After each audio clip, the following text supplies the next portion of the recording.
আমরা এবার মূল যে প্রবন্ধ সাহিত্য খেলা, সেই সাহিত্য খেলা প্রবন্ধে এবার আমরা চলে যাব। দেখো প্রথমেই কি বলছে, জগৎ বিখ্যাত ফরাসি ভাস্কর রোদা। এখন তোমরা বলতে পারো আপু রোদা কি? রোদা হচ্ছে একজনের নাম, রোদা হচ্ছে একজনের নাম, ঠিক আছে? তিনি একজন ভাস্কর ছিলেন। ভাস্কর কি? যারা এই যে মূর্তি টুর্তি এগুলো বানায় আর কি। তো এই জগৎ বিখ্যাত অর্থাৎ খুবই বিখ্যাত একজন ফরাসি ভাস্কর, তার নাম হচ্ছে রোদা, যিনি নিতান্ত জড় প্রস্তরের দেহ থেকে, প্রস্তর হচ্ছে যে কোনো বস্তু থেকে অসংখ্য জীবিত প্রায় দেবদানব কেটে বার করেছেন, তিনিও শুনতে পাই। অর্থাৎ তিনি অনেক দক্ষ ছিলেন, বুঝেছো? এখানে তার দক্ষতাকে বোঝানো হয়েছে যে তিনি কতটা দক্ষ একজন ভাস্কর ছিলেন। যখন তখন হাতে কাদা নিয়ে আঙুলের টিপে মাটির পুতুল তৈরি করে থাকেন, তৈরি বলতে তৈরি করে থাকেন।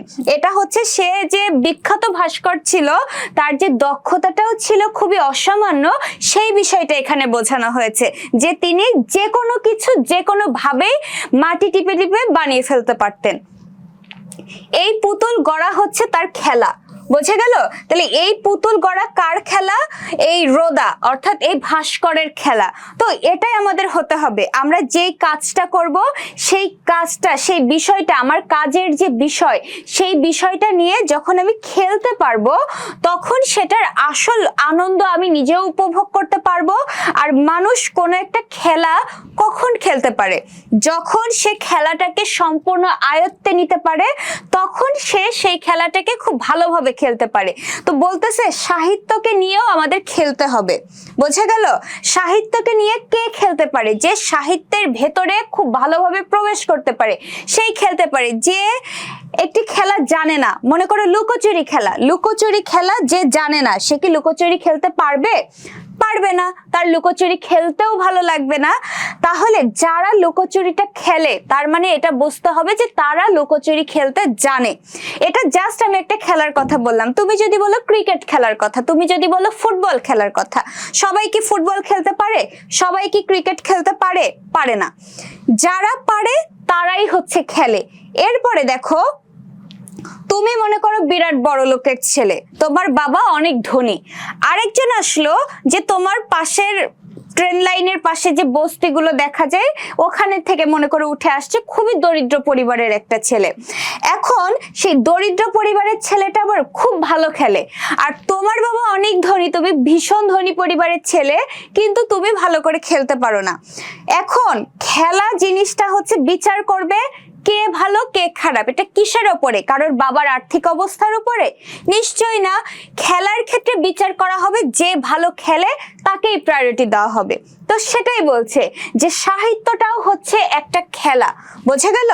সাহিত্যটাও একটা খেলা। যে সাহিত্যকে ভালোবাসে, যে সাহিত্যের সকল কিছু খুব ভালো বোঝে, সেই কেবল এই সাহিত্যকে নিয়ে খেলতে পারে। যে বোঝে না সে কিন্তু সেই বিষয়ে কোনো কথাও বলতে পারে না, এটা আমরা সবাই জানি। তো এখানে আমাদের রাইটার এটাই বোঝাতে চেয়েছে যে তুমি যদি দেখো জগৎ বিখ্যাত যে সমস্ত মানুষেরা রয়েছে যারা যেই কারণে ফেমাস হয়েছে, যেমন এখানে রোদার কথা বলা হয়েছে যে রোদা হচ্ছে জগৎ বিখ্যাত একজন ভাস্কর, সে মাটি দিয়ে যে কোনো কিছু বানিয়ে ফেলতে পারতেন, একদম একটা গাছ কেটে ছিঁড়ে তার ভেতর থেকে একটা মানুষ বানিয়ে ফেলতে পারেন, ঠিক আছে? এটা তার দক্ষতা এবং এটাকে বলা হচ্ছে যে তার খেলা। সে মাটি নিয়ে খেলা করতে ভালোবাসে, যেমন খুশি তেমন ভাবে সে খেলে।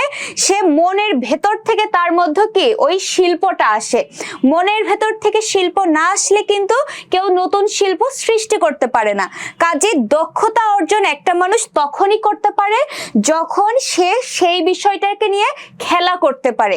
খেলা করতে পারা মানেই সেই বিষয়টা তার সম্পূর্ণ আয়ত্তে থাকা, বোঝা গেল? তোমরা কি আমি যেটা বোঝাতে চেয়েছি সেটা কি বুঝতে পেরেছো? এরপরে দেখো,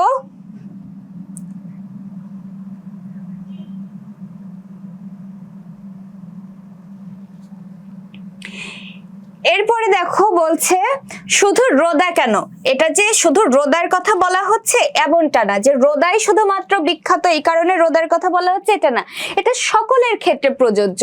পৃথিবীর শিল্পী মাত্রই এই শিল্পের খেলা খেলে থাকেন। সকল শিল্পী কি করে, শিল্পকে নিয়ে খেলা করে। শিল্পকে নিয়ে খেলা করা মানেই হচ্ছে তার মধ্যে তার একটা ভালোবাসা মিশ্রিত থাকে। আর ভালোবাসা না দিলে কোনো কাজ জাস্ট করতে হয় বলে করছি এরকম করলে কিন্তু সেই কাজের কোয়ালিটি থাকে না। বোঝা গেল? কোনো কাজের কোয়ালিটি মেনটেন করতে হলে সেই কাজটা ভালোবেসে করতে হয়। তো এটাই বলছে, তুমি যদি সাহিত্য চর্চাও করতে চাও, সর্বপ্রথম সেই সাহিত্যকে তোমার ভালোবাসতে হবে, সেই সাহিত্যকে নিয়ে তোমার খেলতে জানতে হবে। বোঝা গেল? যিনি গড়তে জানেন তিনি শিবও গড়তে পারেন, বাদরও গড়তে পারেন। অর্থাৎ যিনি কোনো কাজ পারে, যদি কেউ কোনো কাজ পারে তাহলে সে সেই কাজটা যে কোনো ভাবে করতে পারে। একজন ভাস্কর যার কাজ হচ্ছে মাটি দিয়ে বা গাছ দিয়ে বা যে কোনো কিছু তৈরি করা, তো যে একজন ভাস্কর সে কি শুধু পুতুলি করতে পারে, সে কি বাদর করতে পারে না? অবশ্যই পারে। যে পারে সে সব কিছু পারে, এই বিষয়টা এখানে বোঝানো হয়েছে।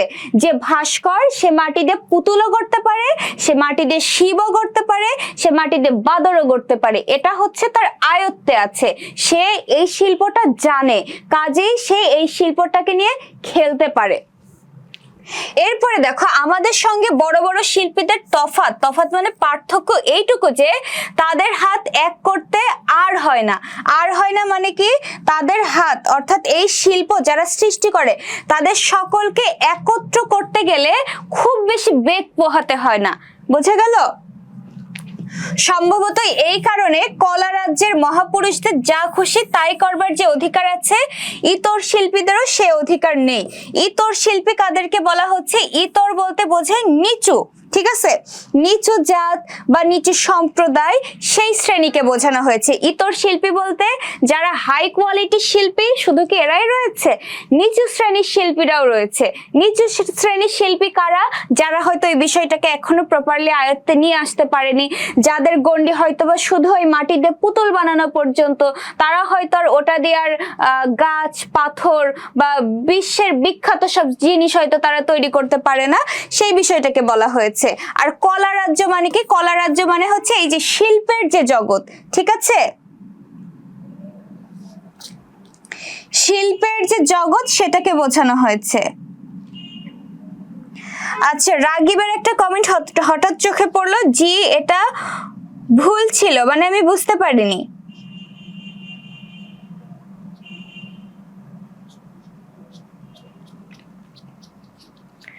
আচ্ছা, এরপরে দেখো স্বর্গ হতে দেবতারা মধ্য মধ্য ভূতলে অবতীর্ণ হওয়াতে কেউ আপত্তি করে না। দেবতারা কোথায় থাকে? দেবতারা স্বর্গে থাকে। স্বর্গ কোথায়? আপাত দৃষ্টিতে স্বর্গ বলতে আকাশকে বোঝায়, তাই না? যে দেবতারা কোথায় থাকে? আকাশে থাকে। আচ্ছা শুনো, তোমরা হচ্ছে কমেন্ট করতেছো যে প্রথম থেকে কি ছিল না, নেট নাকি প্রবলেম হয়েছিল, এই কারণে তোমরা আবার একটু বোঝাতে বলছো। আমি যেখান থেকে বোঝাচ্ছি এইটুকু শেষ করো, আমি প্রথম লাইনটুকু আরেকবার বোঝাবো, কোনো অসুবিধা নাই। আমি এটা শেষ করি, দেন আমি প্রথম লাইনটুকু আরেকবার বোঝাবো। খুব সম্ভবত তোমরা এই লাইন পর্যন্ত শুনতে পাওনি। আচ্ছা, এরপরে দেখো স্বর্গ হতে দেবতারা মধ্য মধ্য ভূতলে অবতীর্ণ হও। ভূতল কি? ভূতল হচ্ছে পৃথিবীতে, ঠিক আছে? স্বর্গ হতে, স্বর্গ কোথায়? আপাত দৃষ্টিতে আমরা সবাই জানি স্বর্গ হচ্ছে আসমানে বা আকাশে। দেবতারা কোথায় থাকে? দেবতারা স্বর্গে থাকে, আকাশে থাকে, উচ্চ স্তর, তাই না? তো স্বর্গ থেকে দেবতারা যখন মর্তে নেমে আসে অর্থাৎ পৃথিবীতে নেমে আসে, সেটাকে কিন্তু আমরা কেউ খারাপ ভাবে নিই না, বরং আমরা এটাকে খুব সৌভাগ্য হিসেবে গ্রহণ করি যে স্বয়ং কি দেবতা স্বর্গে নেমে এসেছে। খুব অ্যাপ্রিসিয়েট করি এই জিনিসটাকে। কিন্তু দেখো, কিন্তু মর্তবাসীদের পক্ষে রসাতলে গমন করাটা বিশেষ নিন্দনীয়, ঠিক আছে? মর্তবাসী কারা? মর্তবাসী হচ্ছে পৃথিবীবাসীরা। মর্তবাসী হচ্ছে পৃথিবীতে যারা বসবাস করে, ঠিক আছে? এই মর্তবাসীরা যখন রসাতলে, রসাতলে মানে কি জানো? নিম্নমুখী, মানে অনেক নিচে নেমে যাওয়া গোল্লাই যাওয়া, এই বিষয়টাকে আমরা বলি। তো দেখো দেবতারা যখন আসমান থেকে মাটিতে নেমে আসে তারাও তো নিচের দিকেই আসতেছে, বাট এইটাকে আমরা কেউ খারাপ বলি না। বাট আমরা মর্তবাসীরা, আমরা মানুষেরা যখন কি করি, রসাতলে চলে যাই, একদম গোল্লাই যাই, মানে আমাদের এখন যে অবস্থান সেটা থেকে যখন আমরা নিচে নেমে যাই তখন কিন্তু এটাকে আমরা কেউ আর অ্যাপ্রিসিয়েট করি না, তখন আমরা এটাকে খুব একটা অবজ্ঞার চোখে দেখি, আরে ও তো একদম গোল্লাই গেছে, তাই না? তাহলে দেবতাদের বেলায় তুমি একরকম ভাবে গ্রহণ করলে আর মানুষের বেলায় কেন আরেক রকম ভাবে গ্রহণ করলে? এই যে শ্রেণী বিভাগ, এই শ্রেণী বিভাগ থাকা যাবে না। সাহিত্য জগতে যারা সাহিত্যকে নিয়ে খেলা করবে, সাহিত্যের জগতে এই শ্রেণী বিভাগের কোনো দাম নাই। সাহিত্যকে যে প্রপারলি খেলতে পারবে সাহিত্যকে নিয়ে, সেই সাহিত্য জগতে টিকে থাকবে, যে পারবে না সে কি টিকে থাকবে না। সাহিত্যের জগতে কোনো ভেদাভেদ থাকে না, যেমন আমরা অন্য জায়গাতে ভেদাভেদ করে থাকি। উঁচু জাতের শিল্পী, নিচু জাতের শিল্পী, দেবতা মাটিতে নেমে আসতেছে, দেবতা নিচে নেমে আসতেছে, তাতে কোনো দোষ নাই, আমরা মানুষের গোল্লাই গেলেই দোষ হয়ে যায়। কাজে এই যে শ্রেণী বিভাগ, সাহিত্য জগতে এই শ্রেণী বিভাগ থাকবে না। বোঝা গেল?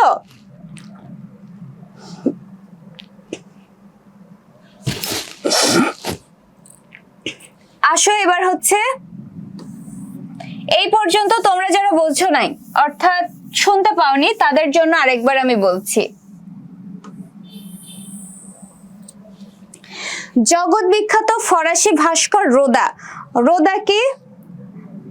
রসাতল মানে ধ্বংস, হ্যাঁ রসাতল হচ্ছে ধ্বংস, গোল্লাই যাওয়া যেটাকে আমরা বলি। দেখো জগৎ বিখ্যাত ফরাসি ভাস্কর রোদা, ভাস্কর কারা? ভাস্কর হচ্ছে যারা মাটি বা পাথর বা গাছ এই সমস্ত দিয়ে বিভিন্ন জিনিস, ফুল পাতা মূর্তি, মানে বিভিন্ন জিনিস যারা তৈরি করতে পারে তাদেরকে ভাস্কর বলে। ভাস্কর কি এটা আমরা জানি। এবার দেখো একজন বিখ্যাত ভাস্কর যার নাম হচ্ছে রোদা, রোদা একজনের নাম, ঠিক আছে? রোদা হচ্ছে একজনের নাম, যিনি নিতান্ত জড় প্রস্তরের দেহ থেকে অসংখ্য জীবিত প্রায় দেব দানব কেটে বার করেছেন। তিনিও শুনতে পাই যখন তখন হাতে কাদা নিয়ে আঙুল টিপে টিপে মাটির পুতুল তৈরি করে থাকেন। অর্থাৎ দেখো, অর্থাৎ এখানে কি বোঝানো হয়েছে?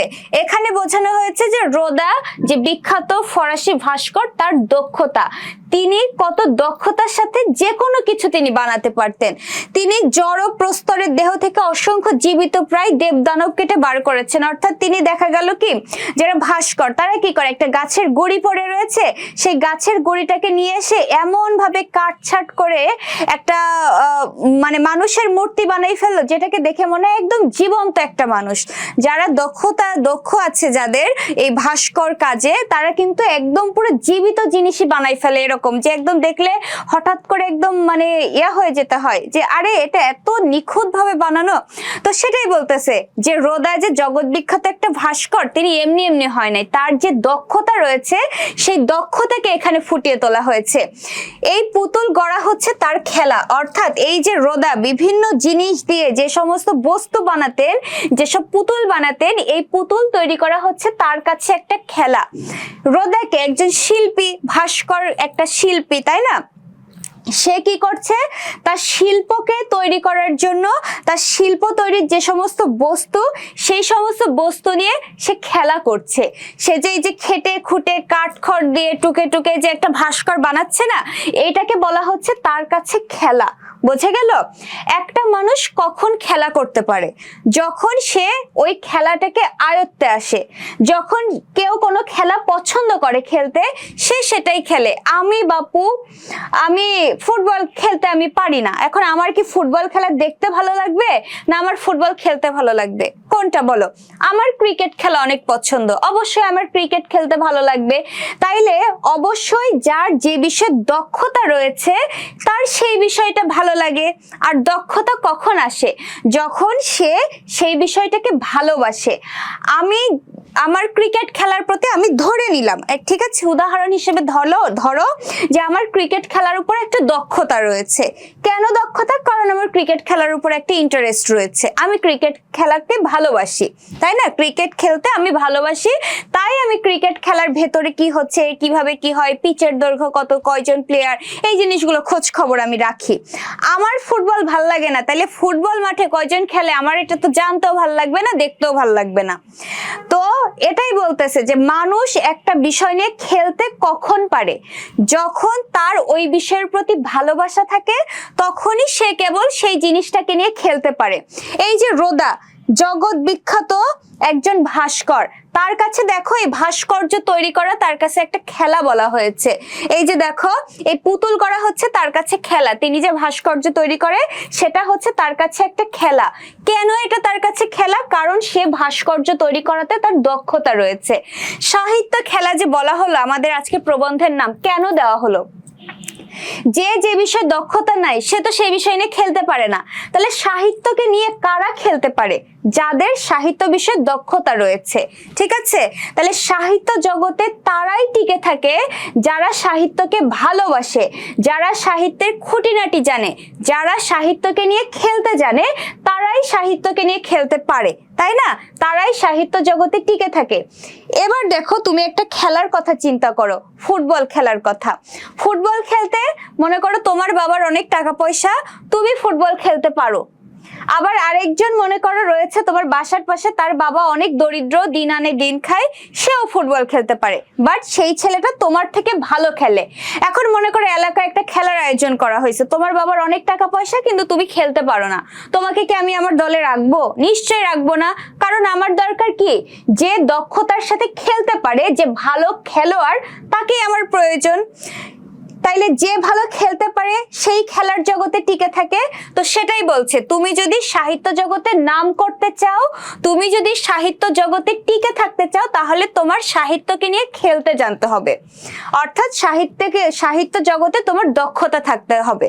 যদি তুমি সাহিত্যকে নিয়ে খেলতে পারো, তাহলে মনে করবা যে না, তোমার দ্বারা সাহিত্য হবে, তুমি সাহিত্য জগতে টিকে থাকবা। কত রাইটারই তো আসে যায়, সবাই কি টিকে থাকে?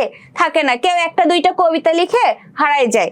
আবার অনেকে রয়েছে দেখো যে একটা কবিতা শখের বসে লিখতে আসছিল, কিন্তু সে টিকে গিয়েছে। তার কারণ কি? সে ওই দক্ষতাকে অর্জন করে নিয়েছে, সে সাহিত্যকে নিয়ে খেলতে শিখে গিয়েছে, এই কারণে সে টিকে থাকে। সাহিত্য জগতে যে ভালো খেলবে, ইভেন শুধু সাহিত্য না, যে কোনো বিষয়কে নিয়ে যে খেলতে পারবে, সেই ওই বিষয়ে টিকে থাকবে।